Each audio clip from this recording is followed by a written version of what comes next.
The wild requires that we learn the terrain, nod to all the plants and animals and birds, ford the streams and cross the ridges, and tell a good story when we get back home.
The shack and a few trees float in the blowing fog. I pull out your blouse, warm my cold hands on your breasts. You laugh and shudder, peeling garlic by the hot iron stove. Bring in the axe, the rake, the wood. We'll lean on the wall, against each other, stew simmering on the fire as it grows dark, drinking wine.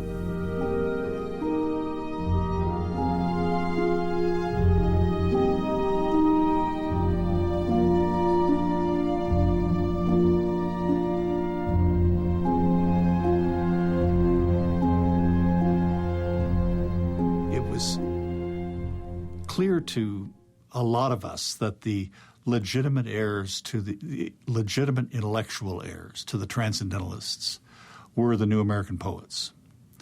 They, Snyder so clearly came from Emerson, Thoreau, Rexroth. The lineage was very clear. There are so many different phases in his life, from his sort of working-class childhood in the Pacific Northwest to his bohemian college and graduate school phase, the bohemian phase of the 1950s, the Zen immersion of the late 50s and 1960s, the reinhabitation phase of the 1970s, where he decided to go deeply root himself in the foothills of the Sierra Nevada, the academic phase of the 1980s and 90s, where he found himself in a position at UC Davis,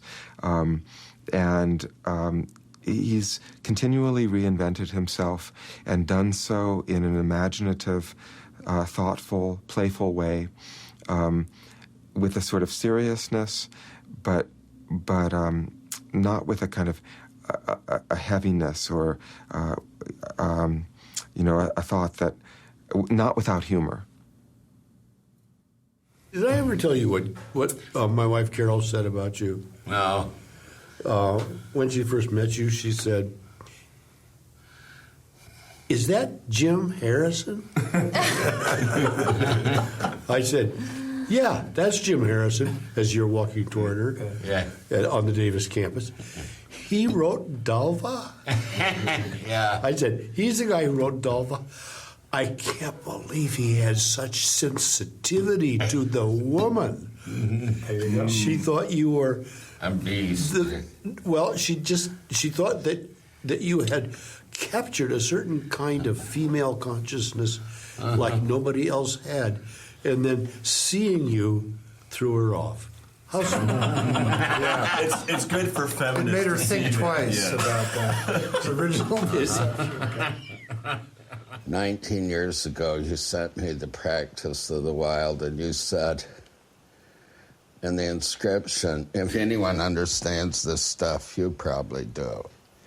since I've been reading you rather faithfully for 43 years, since Rip Rap came out, I wondering if it hadn't led me to some wrong ideas about you, but I hope that's what we can discover. I'd like to find that out myself. Yes, of course. I was brought up in a strong atheist family. Oh, how interesting. Yeah. Huh.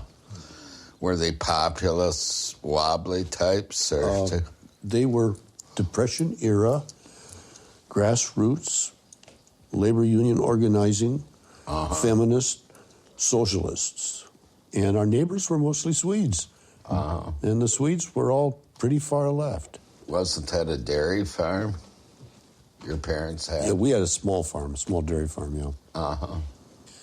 Depression era, making do. My mother had been brought up fairly strictly in Texas in, I don't know what, baptism or Methodism. And she totally turned against it when she was about 12 years old. And then became very self-educated in anti-religious rhetoric and secularism. What was their reason, do you think, for turning against it? It didn't make any sense. It didn't stand up to intellectual criticism. And she didn't like it. But when I became interested in Buddhism, my mother, God bless her, said, all that navel-gazing isn't going to help the people. Yeah, right?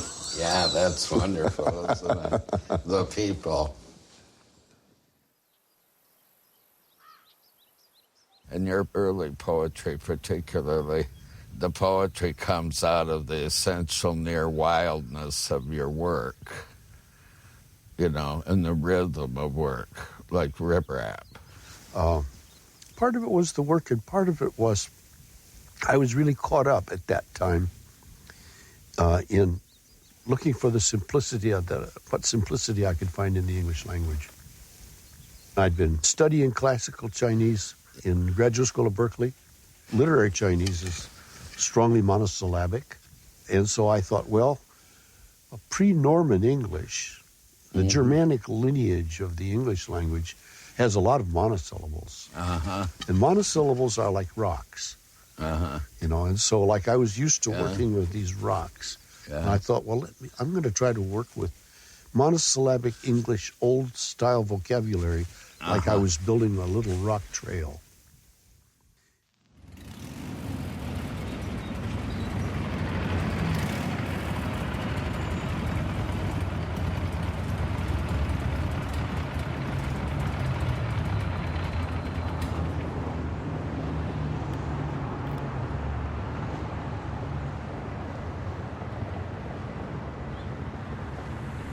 The poems I'm going to read from this book were written after I had been working for the Park Service on a trail crew in the high country of Yosemite National Park. Hay for the horses. He had driven half the night from far down San Joaquin, through Mariposa, up the dangerous mountain roads, and pulled in at 8 a.m. with his big truck load of hay behind the barn.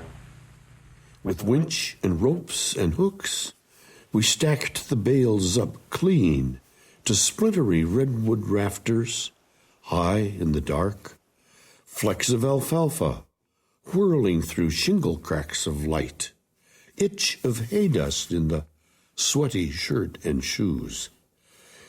At lunchtime under black oak, out in the hot corral, the old mare nosing lunch pails, grasshoppers crackling in the weeds. I'm 68, he said. I first bucked hay when I was 17. I thought that day I started, I sure would hate to do this all my life. And damn it, that's just what I've gone and done. I'm wondering if you could recite that poem you used to your students. You know how a poem comes? I could recite it, but I would probably change it. That doesn't matter, though. No. That was one of a series of little poems I wrote with the title, How Poetry Comes to Me. Yeah. thinking about the ways that I perceive it as being there or as being accessible. And that particular little poem was, I think, it stays frightened outside the circle of our campfire. I go to meet it at the edge of the light. You are in the ring of the firelight, and you go to meet the arriving poem at the edge of the darkness. Well, so the suggestion is that the dark is very rich, too. True. And that came to me actually camping one night in the Northern Sierra. Yeah. And it actually happened the night that I went up that peak on the Northern Sierra boundary line, the Matterhorn, with Jack Kerouac. Oh, goodness. Yeah. On your camping trip that I've read. We had to sleep one night on the trail. So it was very cold. We started a fire. We had a big, huge boulder behind us that was reflecting heat onto us, too. That's nice. And as it got down below freezing, I could hear animals, something, maybe deer, moving out in the edge of the darkness there. And so I walked step by step quietly out farther and farther from the heat and the light and more into the cold and the dark. And I knew there were presences. Yes. And I said, oh, yeah, this is like art. Yes. Oh, goodness. Yeah, that's nice when a metaphor hits you over the head. Yeah. You know, I was thinking about that because I read that book, The Dharma Bums, and I was wondering how long was that actual trip in days? A couple days? Or? That's just 2 nights. Isn't it amazing? Yeah. Good. Well, that's what Novelos do. One night to the summit, back down to camp again, second night back to the car. Down valley, a smoke haze, 3 days heat after 5 days rain. Pitch glows on the fir cones. Across rocks and meadows, swarms of new flies. I cannot remember things I once read. A few friends, but they are in cities. Drinking cold snow water from a tin cup. Looking down for miles through high, still air.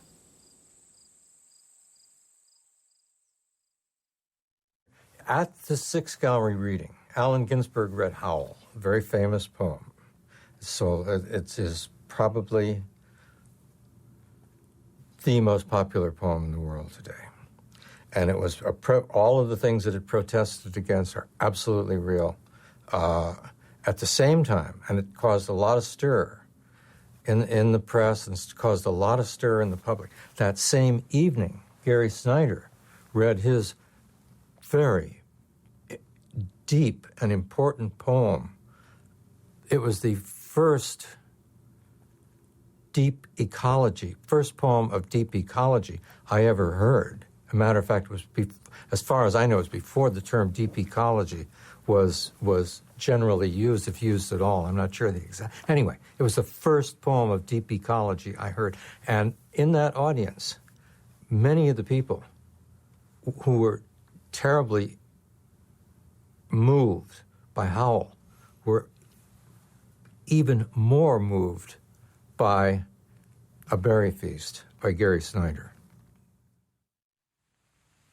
Gary Snyder is another poet identified with the Pacific Northwest, San Francisco, and Reed College. Snyder now lives in Kyoto, Japan, where he is a student of Zen. But for part of 1965, he was a lecturer in the English department at the University of California at Berkeley. When asked to ad-lib a biography, he gave his usual direct answer. Well, I'd have to tell the truth. I was born in San Francisco, and at a very early age, I was moved to Seattle, where I grew up on a small farm just north of Seattle.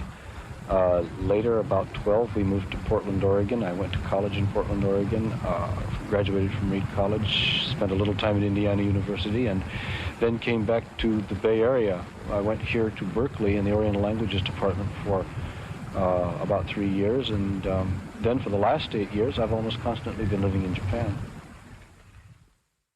This guy says to me, we're swimming in the cenote, those ocean pools, And I told her, he said, look, if an anaconda comes up to you, don't worry, because he'll catch your scent and turn away. And I said, do you mind if I just go to the bar? I am not quite ready for... I saw them in the zoo in Valladolid. You know, their heads are this big. You know? I don't need an anaconda swimming up to me. Well, you know, there's a stupa, a big round dome, cenotaph, memorializing the Buddha in the city of Kathmandu, just on the outskirts.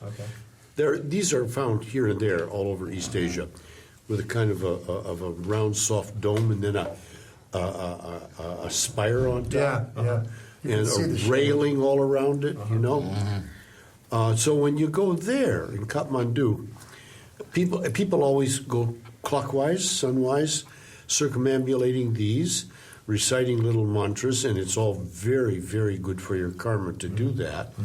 And these are herders and peasants and lamas and ordinary lay people going around it, little light candles, oil lamps going 24 hours. Thank you. And lots of horses and yaks being led around as well. To get the spirit, too. Because the view is that there are not too many spiritual exercises that animals can do that will really work for them. But circumambulating stupas is one of them. I love that. And so their owners take them around to improve their karma. But why did you get onto that so early in your life? Because even when you were a college student, you were reading Chinese. You know, I got interested in Asia for the wrong reasons. You're attracted to the women. This could get interesting. I was just a little kid growing up on a stump farm in the Depression back in the woods. And I was offended by my Lutheran Sunday school teacher. What now? That's the beginning of the story, not the end. Well, I was offended because we'd had a heifer on our dairy farm that had died, and I was really wrestling with metaphysical questions about death and animals and humans. Being a 7-year-old, Yeah. It's about the right time. Age of reason. So in Sunday school, I just had to raise the question: will I meet my heifer in heaven? Well, that's so adorable. That's such a nice thing to ask. And the Sunday school teacher, could have finessed the answer if he had been a more sophisticated theologian. But what he said was, no. Animals don't Well, go to I heaven. don't want to go there then. That's exactly what I said. Our moral engagement with the non-human hit me very hard at that age. And so that was the first thing to generate a certain interest in East Asia. So then later I was seeing Chinese landscape scrolls at the Seattle Art Museum.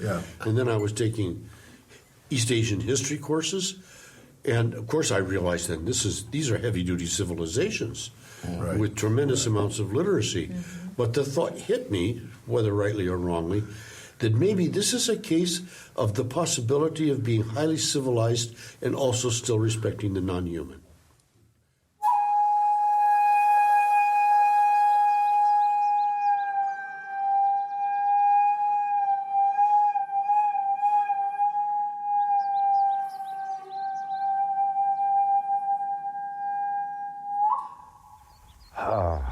Well, here we are. Yes. Great A lot village. of country here. I know I'm not on the Upper East Side of New York, conclusively.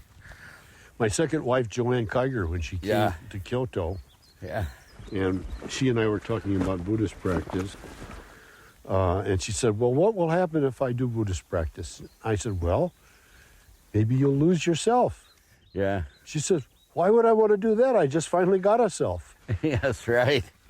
Snyder left in February of '59, and I joined him a year later. After I had run up a big bill at Macy's. I was living on my own in North Beach, and he said, well, you can come after you've paid off your debts. It was $1,000. So I went and lived at this place called the East-West House that was for one of the first communal houses, and it was there for people who wanted to get ready to go to Japan. Did they really hang you over a cliff by your feet? Yeah. Jesus. That's just part of a beginning initiation ceremony. Just hold you by your ankles? Hold you by your ankles, yeah. And hold you way over this cliff. I don't care for that. I'm vertiginous. And then they say, you have to answer our questions and tell the truth or we'll drop you. How kind of them. When I arrived there, I somehow weirdly thought I was going to look out at a nation of pagodas. I said, this looks just like San Francisco. We sat cross-legged in meditation, a minimum of 5 hours a day. In the breaks, everyone did physical work, gardening, pickling, firewood cutting, cleaning the baths, taking turns in the kitchen. There were interviews with the teacher, at least twice a day.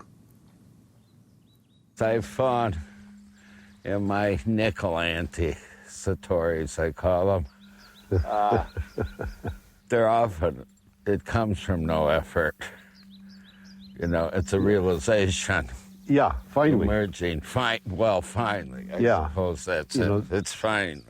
Yeah, when you're not really finally working at it, it falls into your hand.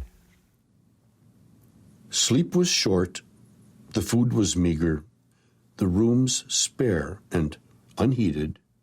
But this, in the 60s, was as true in the workers' or farmers' world as it was in the monastery. The Zen knife cuts itself. Yeah. The old head monk at the Zendo at Shokogaji said that at a session one year.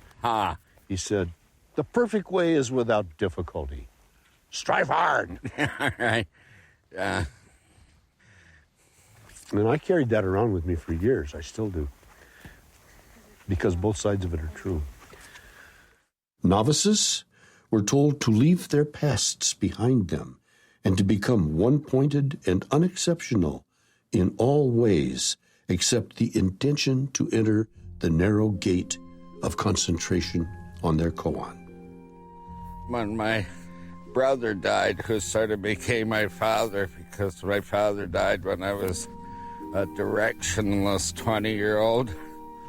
Then when my brother died several years ago, it was strange. I couldn't endure any reading in Zen except Hakoan. It was so hard. Oh, God. You know, there's nothing to me. In the experience of his death, there was nothing ameliorating. Yeah. I suppose you felt that way about Carol, huh? I stayed home and didn't see people for 3 months. And it wasn't, that I wanted to, I don't know what it was. I just didn't feel like seeing anybody for a while.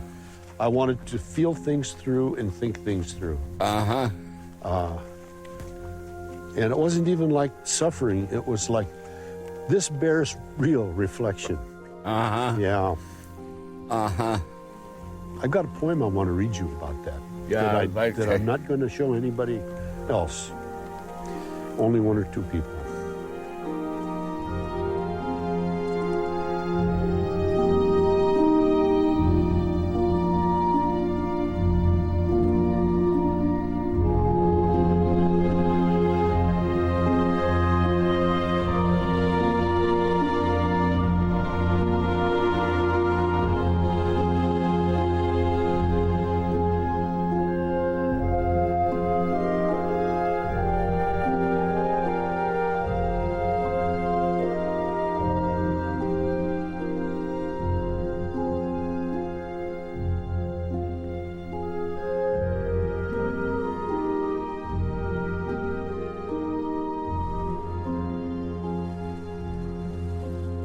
Soft rain squalls on the swells, south of the Bonin Islands late at night. Light from the empty mess hall throws back bulky shadows of winch and fair lead over the slanting fantail where I stand. But for men on watch in the engine room, the men at the wheel, the lookout in the bow, the crew sleeps in cots on deck, or narrow iron bunks down drumming passageways below. The ship burns with a furnace heart, steam veins and copper nerves, quivers and slightly twists and always goes, easy roll of the hull and deep vibrations of the turbines underfoot.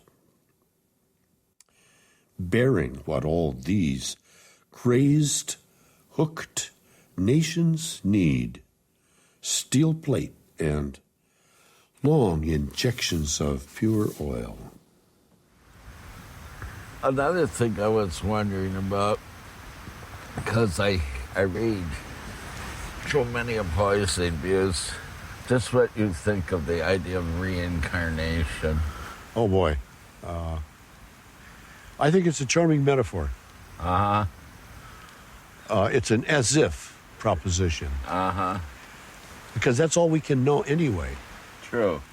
So what I like to do is I got going on this when I was traveling and living in India. Yeah. Okay, let's say reincarnation is the world we're in. Yeah. Then how am I different? Uh-huh. Aha. It means that I have done everything already. Yeah. I've had every possible experience already. Uh-huh. I've been in every possible form. Mm-hmm. I've been a woman. I've been a butterfly. I've been a mosquito. A tree. I like Yeah. the idea of being a tree. And so, why be needy? Why be looking for new experiences? Uh-huh. Truly. Let's settle in and see what we can really think about now. Uh-huh. True. It puts you in a different place. There's a kind of back and forth between the counterculture people from this country and some people in Japan. So he's heard stuff going on. When he comes back here, he's immediately plugged into the Golden Gate Park BN. He's immediately part of the San Francisco Oracle culture. When they publish the big photograph of the gurus of the counterculture, it's Tim Leary, Gary Snyder, Allen Ginsberg. It's as if he's never been gone. He even has the right clothes, remember? He even is dressing like a hippie, even though he's come from Japan. I read that fascinating correspondence you had with Allen Ginsberg. And I saw two things in there. I know you go out in public, reasonable amount, but he never stopped going out in public at all, did he? He lived a public life. Yeah, totally. Virtually, yeah. Yeah. And really quite at home in it. But you said that some people are very comfortable doing that, and others of us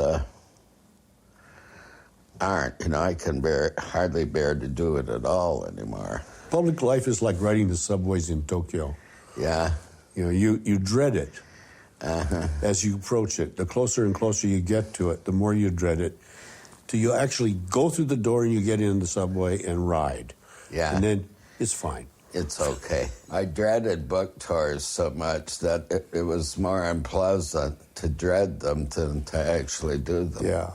But Allen, he followed a course of being a public figure, a public intellectual, a public gadfly, and researcher, and supporter of certain values like the legalization of drugs, and opposition to war.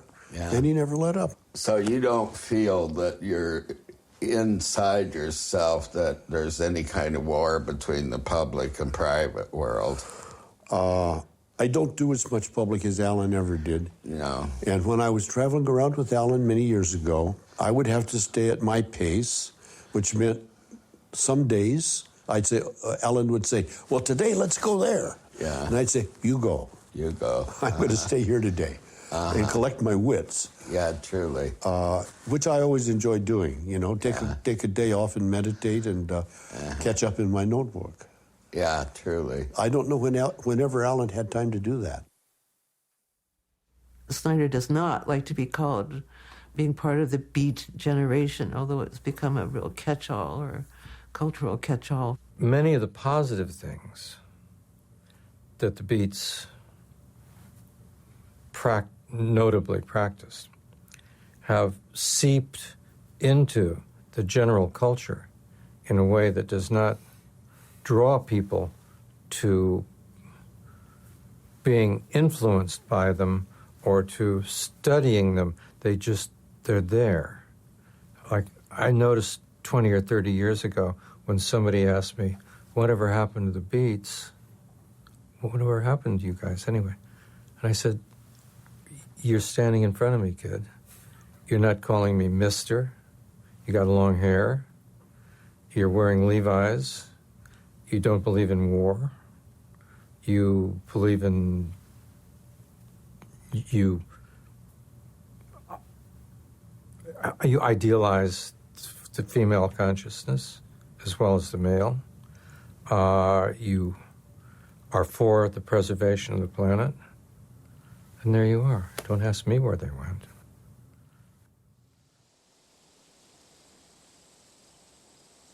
For those who would see directly into essential nature, the idea of the sacred is a delusion and an obstruction. Not only plum blossoms and clouds, or lectures and roshis, but chisels, bent nails, wheelbarrows, and squeaky doors are all teaching the truth of the way things are. I think it always made Gary nervous. The potential, we wouldn't have then called it celebrityhood, but the celebrity culture, the hollowness of it, the temporary nature of it, always troubled him. And remember, when he comes back to this country, finally, he buys a house buys a piece of property in the foothills of the Sierras, and stays in town only for about 6 months before he goes up and begins to build the house at Kit-Kadisi in a place with no electricity, no telephone, no access, and a very out-of-the-way homestead that he's bought with Dick Baker and Ginsberg, and he's the only one that goes directly up there and starts building. Gary, through his years of prolonged inhabitation of the western slope of the Sierra Nevada and his conscious efforts at re-inhabitation to live responsibly in this place as if he were going to be there for thousands of years, as he sometimes put it, that has enabled him to really know that place and to I think, reach toward the ideal of bioregionalism. I think he realized he wanted to get more into Japanese life and lifestyle, somehow the more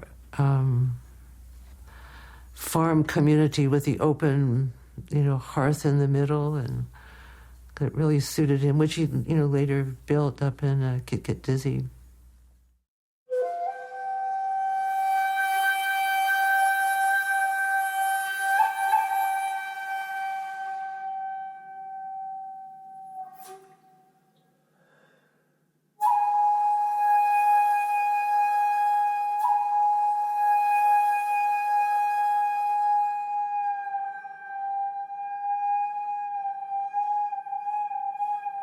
The rising hills, the slopes of statistics lie before us. The steep climb of everything going up,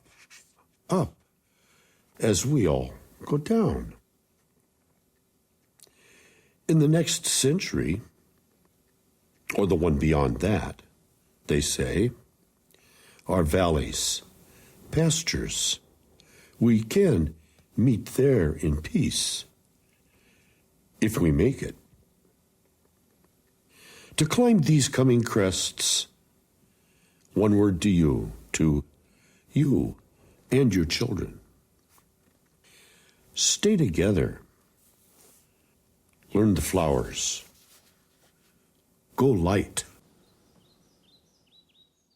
Oh, you would like this quarrel I had with a copy editor, fact checker. She said to me, that town you're talking about doesn't exist. And I said, but I've been there. And she says, I Googled it, and it's not there. And I said, everything isn't In there, Google. you know, in Google, including the What town was content that? of libraries. It's a little town in Nebraska on the Niobrara River. I selected it because it was the last of the battle of cultures. The Lakota and us took place in that region. And it was amazing because we moved them 3 times at that time.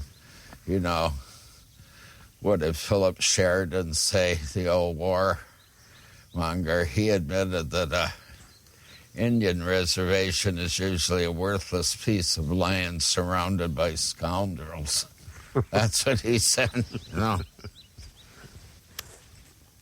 I don't know why we're laughing. It's still such a problem. No, it's, Yeah. it's such a preposterously dark period, you know.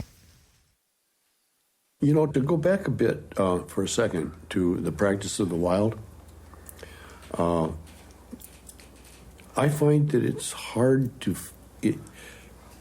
people, including the environmentalists, have not taken well to the distinctions I tried to make there between nature, the wild, and wilderness. You know, I want to say again, the way I want to use the word nature would mean the whole physical universe.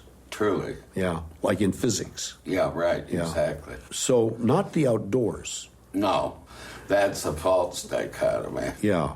Or a dualism. Nature is what we're in. If you want to try to figure out what's supernatural, you can do that too. But you don't have to. And then the wild really simply refers to process, a process that's been going on. And wilderness is simply topos. It's areas where the process is dominant. Bioregionalism is a social movement that emerged in the American West in the 1970s. And basically it describes a type of political orientation that is local rather than global, that is nearby rather than far away. And it's based on the premise that if people pay attention to where they are and think responsibly about their interactions with the local environment and with the local human community, they can do a better job. They are likely to do a better job managing their own affairs and their interactions with the natural environment than people who are located far away and who are less invested in that place. You know, I just want to interrupt to say something about all this conversation. It's a really North American conversation. Okay. This is not something you can talk about in this way anymore in Europe or Asia. Well, I don't know. Maybe among hippies, or, you know, I don't know. What do you mean? Because Europe and Asia are too humanized. Their populations are too large, Too urbanized. too urbanized, too agrarianized. That there are Interesting. that there are not Interesting idea. enough. There's not enough habitat. There's not enough wildlife. There are not enough people left that are engaged with interacting with other creatures in those parts of the world. must be a few. You would never hear this conversation in Japan, except maybe in the remote parts of Hokkaido, where people engage with the brown bears up there. Well, you know. And is that a good thing or a bad thing? Does that have any? Well, yeah, it's a good thing that we can still do it here. Okay. And I'll tell you why. Okay. Planetary normal. What would be a normal planet would have lots fewer people and lots more animals. And what we have now is a irregular, abnormal, and dangerous condition Of the human animal. of all animals. Okay. There are too many humans. There's too many human animals, and the habitat and the existence of too many other creatures is endangered, and we all need each other to be together with sanity. It's a matter of planetary sanity. Balance. Nature always happens in a place. Yeah, truly. Nature happens in a place, and generally, whatever you see and learn, you learn in a small place. Yeah. You learn a mushroom, you learn a flower, you learn a bird, You learn a slope, a canyon, a gulch, a grove of trees, a stand of trees, as place. And we all live in a place.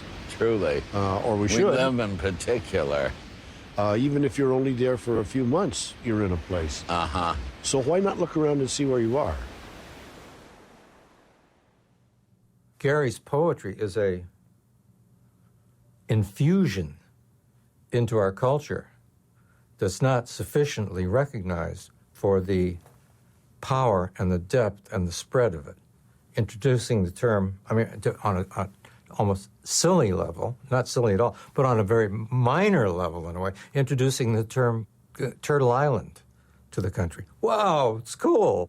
Turtle Island was a book that in its time sold 100,000 copies and was a hugely influential book in the environmental movement, in the Buddhist movement, in the Native American movement, in the reinhabitation movement, in the bioregional movement, in the poetry movement. It was a book that won the Pulitzer, not the National Book Critics Circle, but another major prize. It was and is a hugely influential book.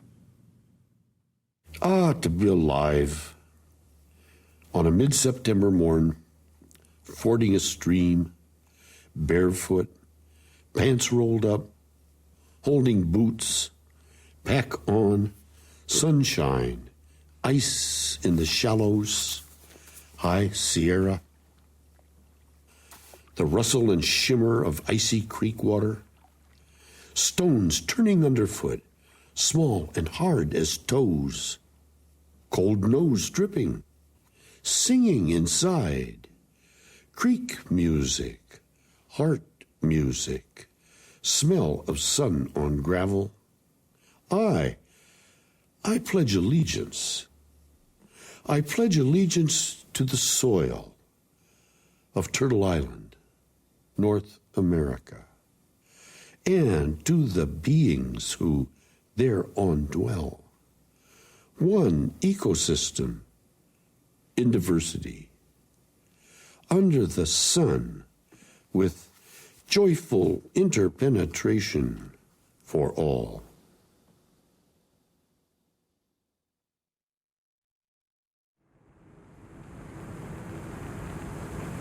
We won't be white men 1,000 years from now. We won't be white men 50 years from now, quite. And the whole society is going someplace else. I feel that this is one of the most exciting works of poetry right now, is to capture and make contact with those areas of the unconscious that belong to the whole American continent, the non-white world, the world of mythology and intuitive insight that belongs with primitive cultures, and ultimately getting back in touch not only with ourselves but with the natural world, with nature, which we've been out of contact with so long that we've almost destroyed the planet.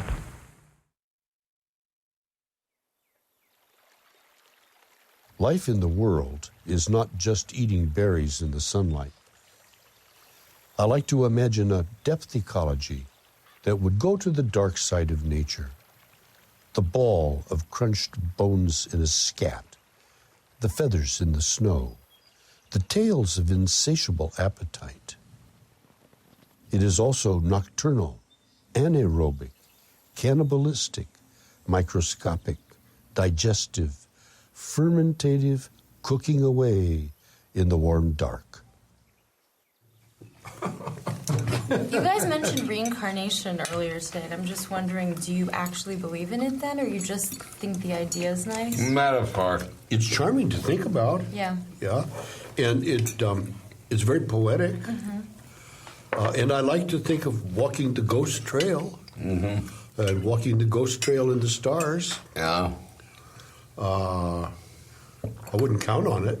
I like the idea of being a tree that bends and dances in the wind, stuff like that, and has nests, bird nests in it. I just think I would just love to be a tree for 100,000 years. Trees don't live that long, Jim. No, but a tree through generations. But a tree family does. A tree family. You'd like to be a species rather than an individual. But the idea of coming back. Gary is remarkable because Gary is 79 years old, and still he can wear you out hiking. He can put away a lot of wood. He can handle a lot of work around the place. He complains that he's slowing down a little bit, but I sure can't see it. But above all else, he remains intensely curious. So he's very much involved with the work of a few friends, and he tries to stay on top of their interests as well as his own. He's that kind of person. He'll go to Alaska, and all of a sudden what he wants to find out is, what is it about halibut fishermen? Who are these guys, and what do they do? So he's always filled with enthusiasms, and I think that's the secret of a long life, if you can remain enthusiastic and curious. Standing at the baggage, passing time. Austin, Texas, airport. My ride hasn't come yet. My former wife is making websites from her home. One son is seldom seen. The other one and his wife have a boy and girl of their own. My wife and stepdaughter are spending weekdays in town so she can get to high school. My mother, 96, still lives alone, and she's in town too. Always gets her sanity back just in time. My former wife has become a unique poet. Most of my work, such as it is done. Full moon was October 2nd this year. I ate a mooncake, slept out on the deck, white light beaming through the black boughs of the pine, owl hoots and rattling antlers, castor and pollux rising strong. It's good to know that the pole star drifts, that even our present night sky slips away. Not that I'll see it. Or maybe I will, much later. Some far time, walking the spirit path in the sky, that long walk of spirits, where you fall right back into the narrow, painful passageway of the bardo. Squeeze your little skull. And there you are again, waiting for your ride.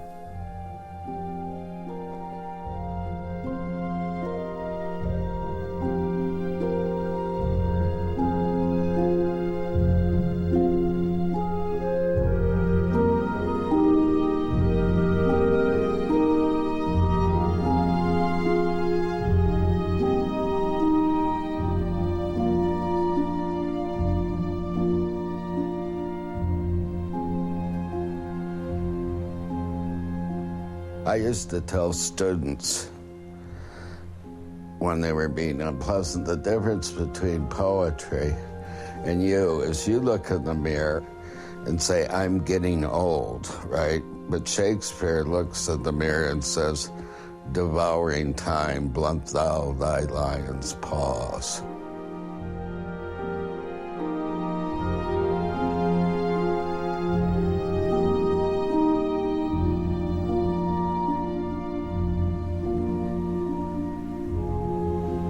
Traveling Zen monk, en route from his home monastery back to his home temple, even today, has a traveling bag that he wears around his neck, and sewed into it are some 10,000 yen notes. Those are to pay for his cremation if he somehow dies on the road. Wow, that's real. That's not to be a bother. Not to be a bother.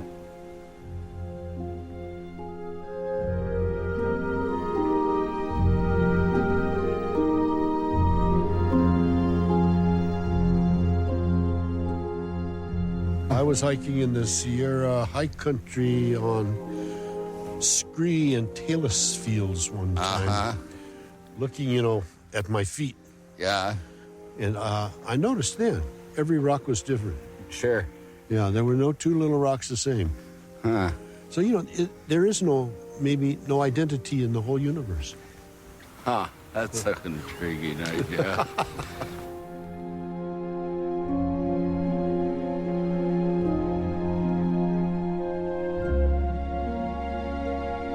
As the cricket's soft autumn hum is to us, so are we to the trees, as are they to the rocks and the hills.